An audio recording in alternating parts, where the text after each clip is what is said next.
Recording is on. Maravilha. Gente, boa noite, boa noite, boa noite. Muito bem-vindas e bem-vindos à nossa aula de História.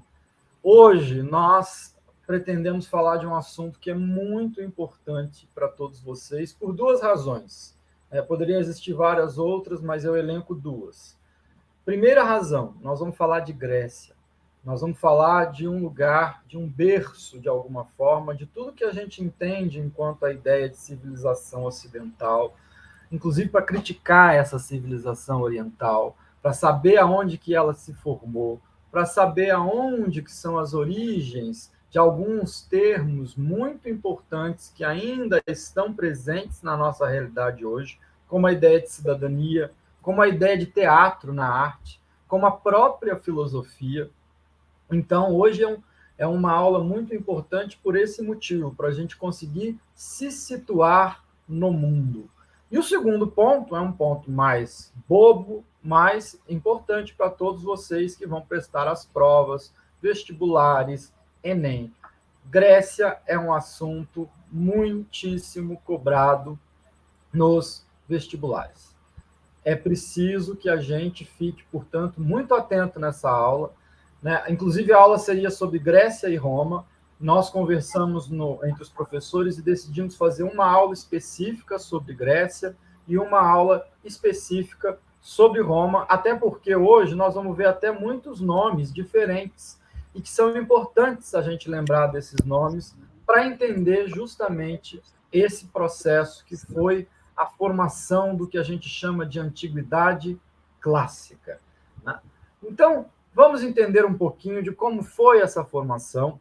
Na semana passada, a professora Mônica tratou de um tempo um pouco anterior a esse, que é o tempo do Egito, né, que era chamada sociedades hidráulicas, né, sociedades que viviam a partir da questão dos rios, da água, da irrigação. E aqui nós vamos falar um pouco sobre a construção das sociedades no Mediterrâneo, chamada de sociedades mediterrâneas, porque ficam em torno do mar Mediterrâneo. Tá certo? Deixa eu passar a apresentação para vocês. Por gentileza, vocês me digam se vai aparecer. Apareceu para vocês? Apareceu sim, Lucas. Maravilha. Professora Mônica, se alguém quiser falar, por gentileza, se manifeste, fale. Aqui é uma sociedade onde a fala é muito importante. Nós vamos ver que essa ideia da fala ser muito importante vem exatamente deste momento específico da história da humanidade, que é justamente o momento da Grécia Antiga, onde a fala, entre outras coisas, foi importante para o nascimento de algo que para nós também é relevante, a ideia de política, que vem da ideia de polis, que nada mais é do que a ideia de cidade, naquele contexto, como nós vamos ver, a ideia de cidades-estados. Antes de entrar na aula em si, nós vamos falar de algumas coisas nessa aula, e é importante que vocês não se confundam. A primeira vez que talvez vocês vão ouvir agora nas aulas de história a palavra império. Império e imperialismo. A ideia de império é característica deste momento da história e ela vai nos acompanhar ao longo de todo o nosso curso até o final do ano. Nós estamos vivendo, por exemplo, só para a gente lembrar, uma guerra hoje na Rússia.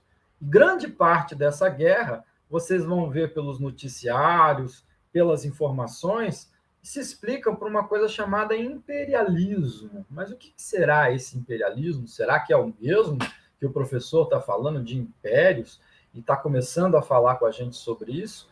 Não é o mesmo, mas vamos dizer que essa noção de império começa a se agitar, começa a se formar neste contexto da Antiguidade Clássica, principalmente depois da decadência da Antiguidade Clássica, do fim desse período grego, e que na próxima semana, quer dizer, daqui a 15 dias, a professora Mônica vai trazer para vocês um pouco das características que balizam a construção do que a gente chama de Império Romano. Então, a primeira palavrinha do dia é a palavra império. A segunda palavra do dia é uma palavra muito importante também e que tem um outro sentido quando a gente vai pensar na antiguidade clássica. Nós já havíamos falado isso na semana passada, mas agora eu vou falar com mais afinco, que é a questão da escravidão.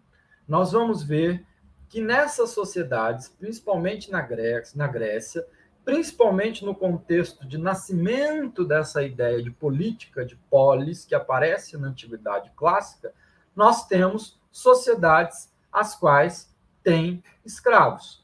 Né? As duas principais cidades-estado, que é a terceira palavra importante do dia, são cidades-estado no qual existiam escravos.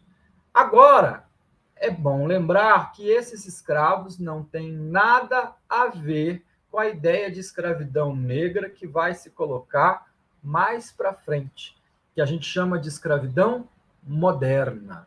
Né? Esta escravidão é a escravidão antiga, é a escravidão justamente feita por guerras, por dívidas, e nos quais os escravos deveriam servir à cidade-estado em troca de comida e da sua subsistência.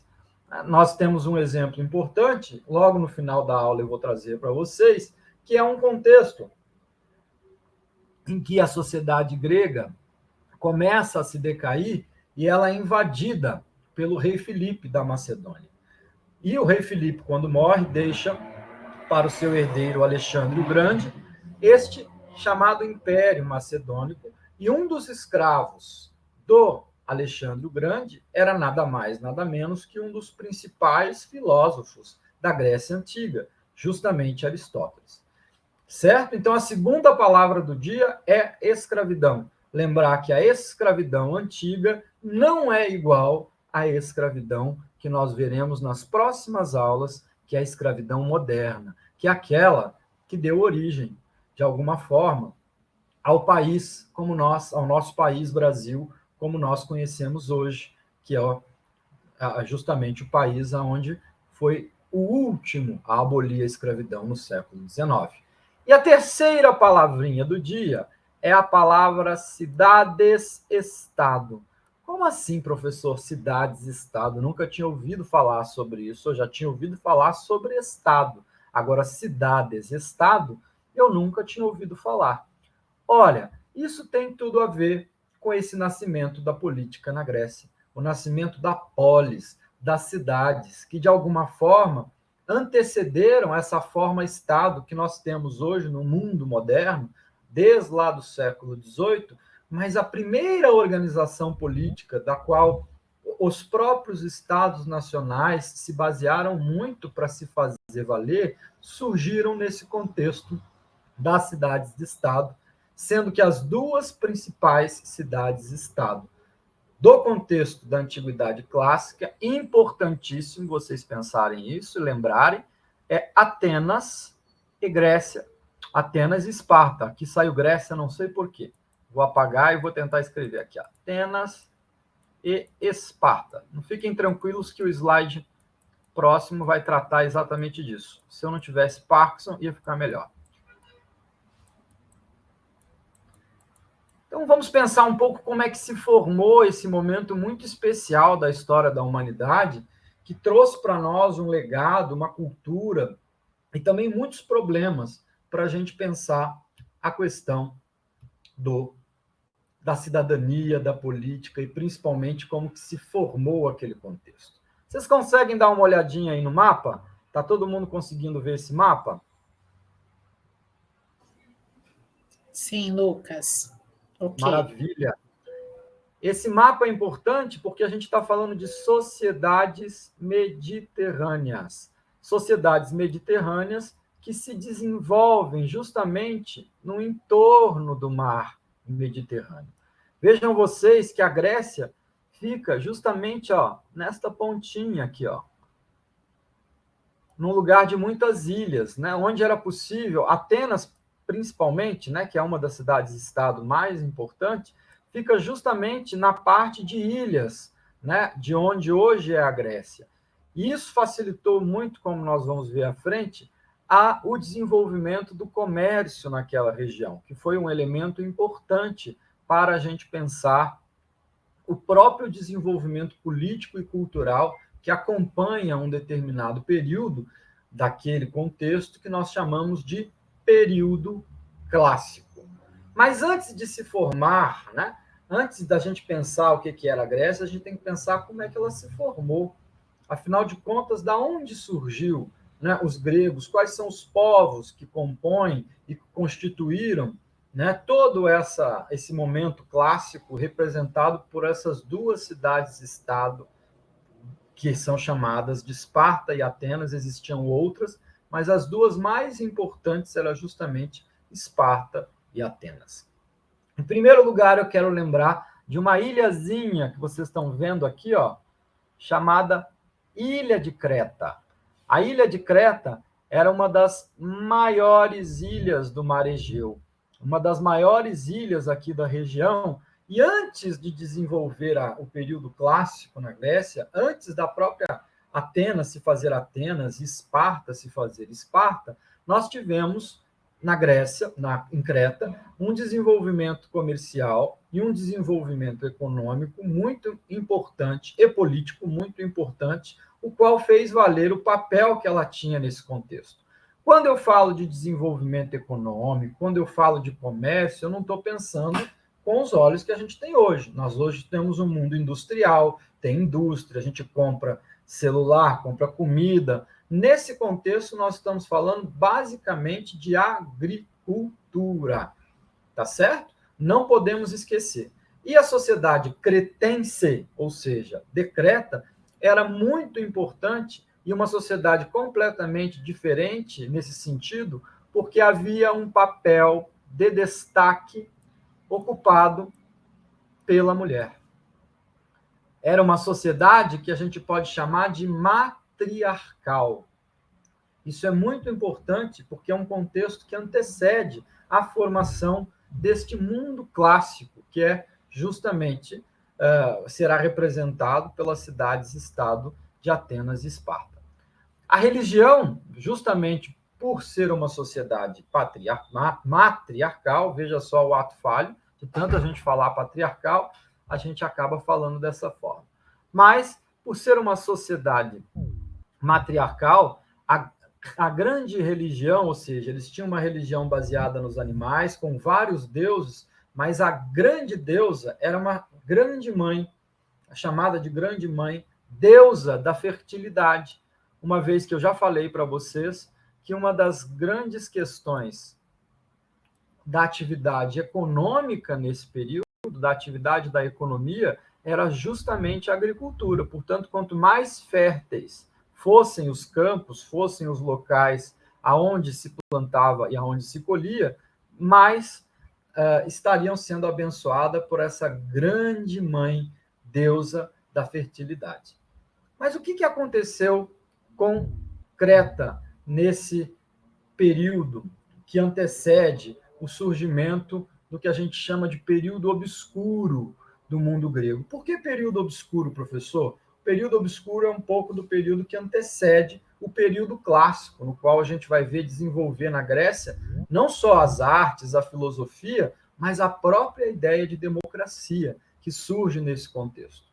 Mas houve, portanto, justamente por esse desenvolvimento muito grande de Creta, houve uma guerra chamada, uma guerra de 10 anos, no qual os povos aqueus, chama aqueus, conquistaram a cidade de Troia. Durante 10 anos eles ficaram guerreando, conquistaram a cidade de Troia, e a partir desta conquista da cidade de Troia, alterou todo o mapa desta região e, inclusive, deu início a esse período obscuro que eu falava para vocês, que dá origem mais tarde ao período clássico na formação da Grécia, em especial dessas duas cidades-estado, das quais nós vamos tratar logo mais.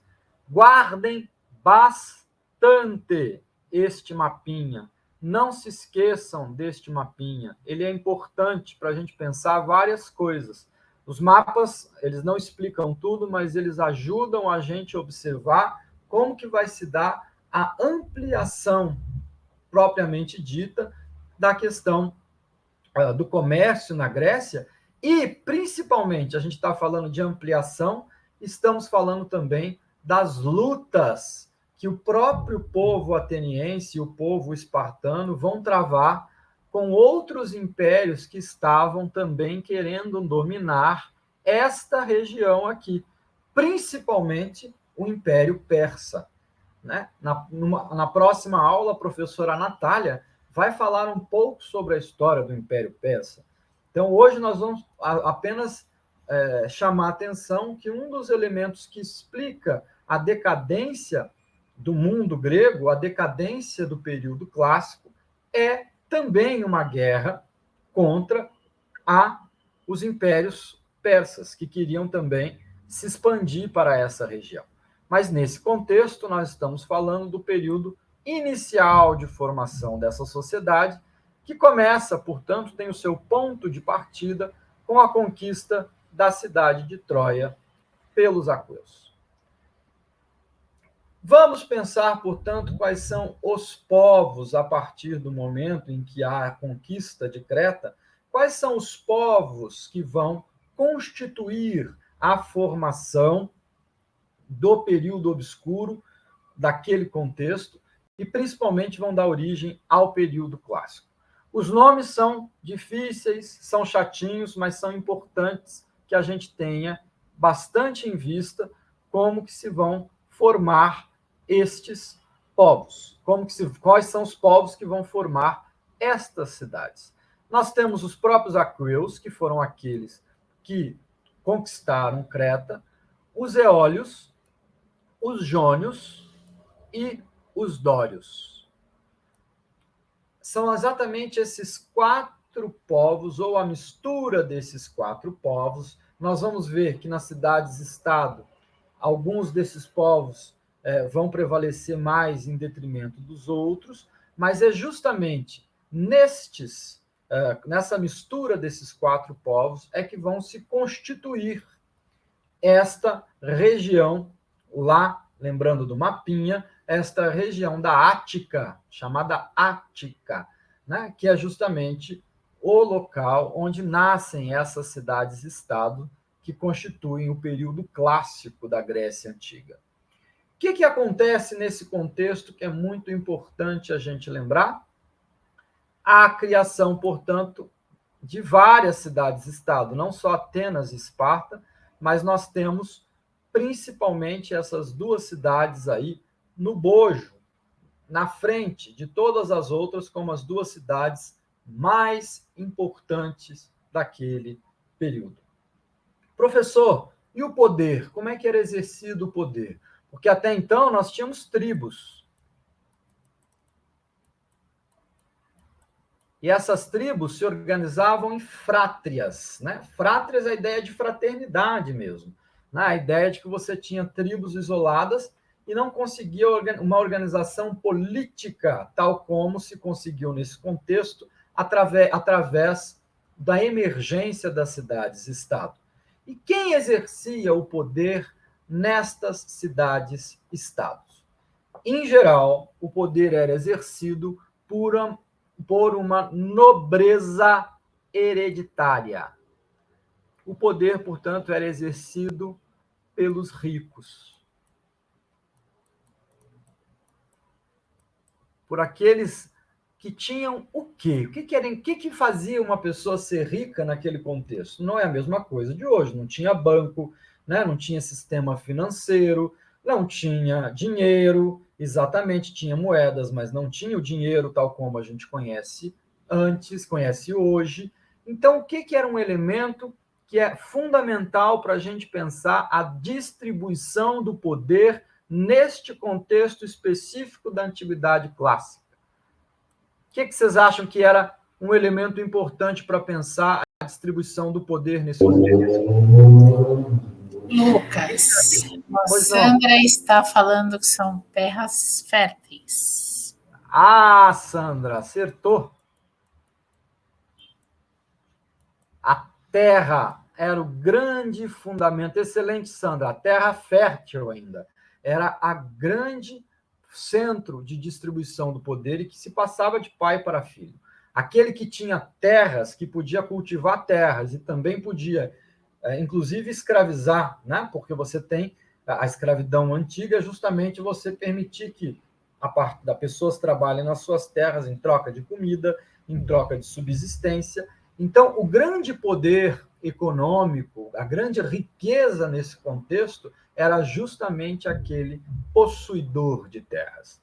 E nesse início de formação, da criação das cidades-estado, é muito importante dizer que eles estavam sob o jugo, sob o poder desta nobreza hereditária, nobreza porque eles eram donos de grandes quantidades de terra, férteis, e que se organizavam nas cidades através de um conselho aristocrático. Aristocracia é outra palavra importante para a gente pensar no dia de hoje, que é justamente esse primeiro contexto. É um grupo pequeno de homens que vai passar a exercer o poder político, e esse poder político tem um fundamento justamente nessa distribuição desigual das terras.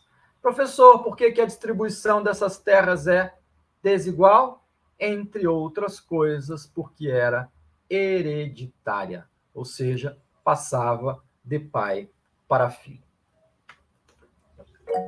E justamente pela questão da terra ser uma questão fundamental para esta sociedade, explica um pouco e ajuda a gente a explicar qual era a atividade econômica principal desse contexto, que eram as atividades agropastoris e o artesanato, que nós vamos ver que na Grécia Antiga, na Antiguidade Clássica, as artes, a literatura, a tragédia, têm um papel fundamental no desenvolvimento dessa sociedade.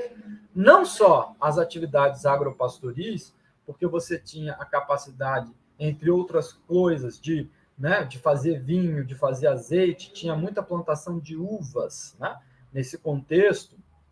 E uma das questões que permitiu que a Grécia, principalmente Atenas, se ampliasse do ponto de vista da sua capacidade econômica foi esse seu posicionamento, né, nas ilhas da Ática e a capacidade de, portanto, poder fazer o comércio com todas estas ilhas, né, naquele momento, que é uma espécie de início de um certo imperialismo, um tipo certo de imperialismo, bem original, bem nas suas origens, que passa, inclusive, a existir nesse contexto, baseando-se na sua atividade agrária, nas atividades agropastoris e também na questão do artesanato. Qual é, professor, um dos elementos mais importantes que vão surgir, e nós já estávamos falando dele antes, e que agora a gente precisa pensar com bastante atenção? O surgimento de algo chamado polis. A polis clássica. A polis, que não só dá origem à palavra política, e que nós usamos até hoje, mas que, de alguma forma, determina a formação e a organização dessas cidades-estado.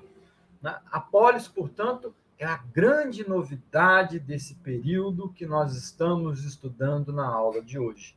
Quando se falar em polis, se a gente perguntasse se a política tem um RG, uma carta de identidade, um registro, né, de certidão de nascimento, a gente pode colocar, sim, esse registro na polis clássica, porque foi um dos primeiros momentos em que você tem uma organização do poder baseada em cidades-estado, e no qual a polis é o centro irradiador desse poder. É o locus aonde esta nobreza hereditária decidia questões que afetavam e afetam a vida de todas e todos os cidadãos e também os não cidadãos, como nós veremos a seguir. Lucas, Pois como não? você já está falando sobre classes sociais, sobre cidadãos, né? Uhum. Essa divisão da riqueza, a Gabriela, ela colocou aqui no chat, não me lembro, mas artesão era um ofício comum ou poucos poderiam ter esse ofício? Nós vamos ver que o artesanato era um ofício, geralmente, de uma classe intermediária, né? Mas eu estava contando, é importante, Gabriela, a gente ter em vista o seguinte: isso se altera de cidade-estado para cidade-estado, né? A gente está falando que há a emergência da polis clássica, no sentido geral, mas num sentido específico, essas polis clássicas têm diferenças, como nós veremos a seguir as diferenças entre a cidade-estado de Atenas e a cidade-estado de Esparta. Uma das questões importantes para a gente pensar a questão do artesanato é pensar a sociedade de Atenas, que era, como nós veremos a seguir, uma sociedade mais voltada ao desenvolvimento da cultura, da arte, ao passo que a sociedade de Esparta era uma sociedade mais militarizada, uma sociedade voltada para a guerra, né? Voltada para a preparação, principalmente dos homens, para a guerra. Vamos tocar nisso no próximo slide. Vamos ver algumas diferenças importantes, porque não dá para a gente, quando a gente fala de polis, o professor falou que nasceu a polis. Ótimo, nasceu a polis, é verdade. É um local de nascimento, um local específico na história da humanidade, de nascimento deste elemento, que hoje a gente pode chamar de cidade, metrópolis. Né? A metrópole justamente vem dessa ideia de polis. Agora, se a gente for colocar a nossa lupa nessas duas cidades-estado e em outras também, nós vamos ver que a polis espartana, a cidade-estado de Esparta, tem elementos muito diferentes da cidade-estado de Atenas. Né? E a começar justamente pela pirâmide social, pela maneira que se organiza e se divide a sociedade em classes sociais, digamos assim, ou estratos sociais. Não dá para a gente falar exatamente de classes sociais aqui, porque as classes sociais têm a ver com o mundo moderno. É legal, professor, não entendi nada. O que tem a ver com o mundo moderno? Com o mundo moderno, significa a gente pensar que as classes sociais são resultado, por excelência, do mundo onde aparece a indústria que produz para o consumo de massa. Principalmente, como nós veremos lá na frente, na Inglaterra, aonde você tem a Revolução Industrial e você tem a formação das duas classes fundamentais da modernidade, que são os trabalhadores e a burguesia. Mas aqui nós podemos, de alguma forma, vislumbrar, olhar e perceber que havia também uma divisão mais ou menos de classe ou de estratos sociais que estava presente nessas sociedades. Em primeiro lugar, vamos falar um pouco de Esparta e dessa característica militar desta cidade-estado, porque é muito importante a gente ter isso em vista. Principalmente, vocês já ouviram alguém falar, fulano de tal leva uma vida espartana. Né? Uma vida espartana, em geral, significa uma vida muito regrada, dentro de regras muito militares, inclusive no que diz respeito ao corpo, a preparação do corpo para lutar na guerra dos homens, e as mulheres, em geral, que ficavam em casa e eram preparadas também, educadas para serem mulheres de homens guerreiros. E esta sociedade espartana, que era uma sociedade extremamente militarizada, como que funcionava o governo, a política, a distribuição do poder? Vocês estão vendo a palavra aqui, diarquia? Quando vocês pensam sempre temos que pensar em dois. Então, era uma sociedade que tem dois reis. Lembra que a polis era o local da decisão? Era o local onde você tinha todas as decisões sendo feitas naquele contexto. Portanto, a polis espartana compunha-se, a polis espartana, 2 reis e uma oligarquia, que são poucos nobres que poderiam justamente participar destas decisões que seriam validadas por esses 2 reis. Importante lembrar qual é a região que fica a cidade de Esparta, que é a região do Peloponeso. Depois vocês podem voltar lá naquele mapinha que eu passei no início, que vai estar lá, a região do Peloponeso. Esta palavra é importante justamente porque logo mais nós vamos falar da Guerra do Peloponeso. Tá certo? Quando eu coloco esta divisão aqui, que é justamente esta divisão da pirâmide social de Esparta. O que é a pirâmide social? É justamente a divisão dos estratos sociais que, de fato, vigoravam naquele momento. Então, não eram exatamente classes sociais, mas estratos sociais. Quem estava no topo desta pirâmide podia, entre outras coisas, participar da vida pública, participar das decisões da polis, participar desta oligarquia que estava presente nas decisões cotidianas da vida de todo mundo, eram justamente chamados de esparciatas ou espartanos, que eram aqueles que, de algum modo, tinham, de fato, o status de cidadania. Da onde que vem isso, professor? Por que eles eram superiores, nasceram com poderes, superpoderes e dominaram os outros? Não, a gente já viu lá atrás que um dos superpoderes desses extrato, que é o extrato mais alto da sociedade espartana, ele tem origem justamente na distribuição desigual das terras, né? E que esta nobreza, ou seja, que estas terras eram herdadas. Então, muitos deles, desses esparciatas ou espartanos, eram provenientes de terras, o seu poder era proveniente de terras herdadas, e eles estavam, portanto, no extrato superior da sociedade espartana. Na classe intermediária estavam justamente os periecos.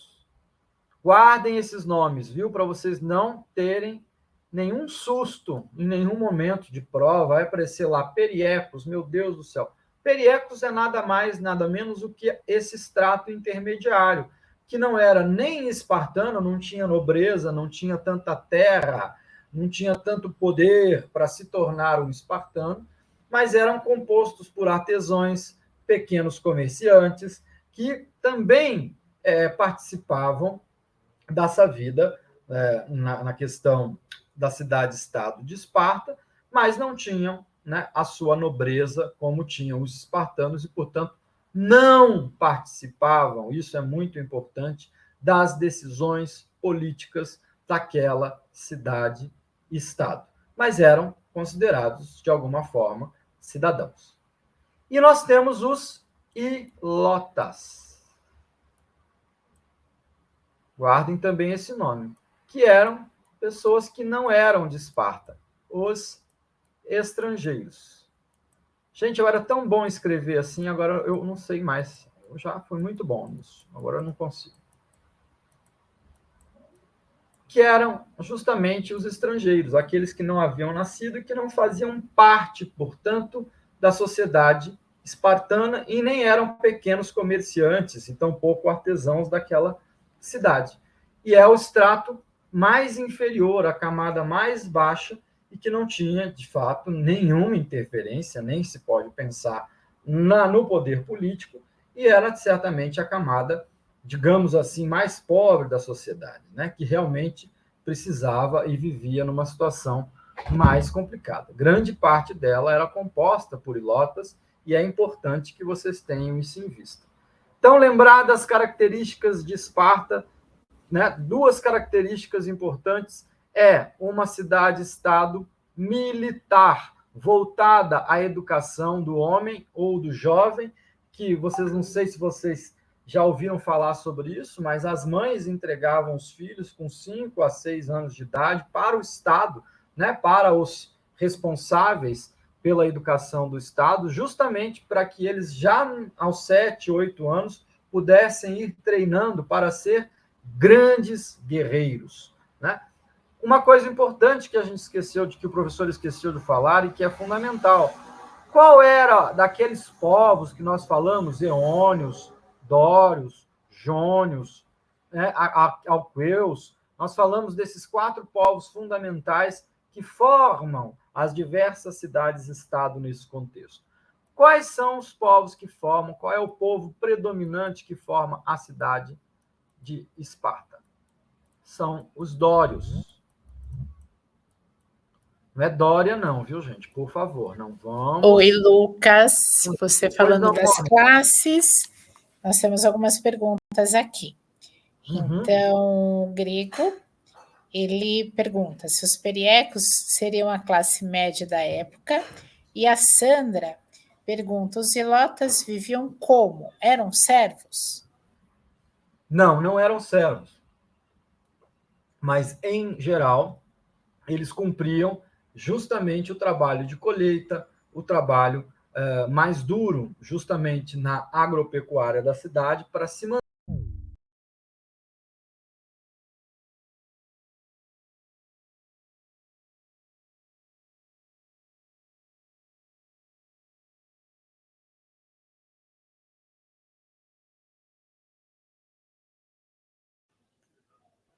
Oi, caiu para vocês também, né? Estou vendo aqui. Vamos aguardar um segundinho, que eu acredito que tenha caído para ele.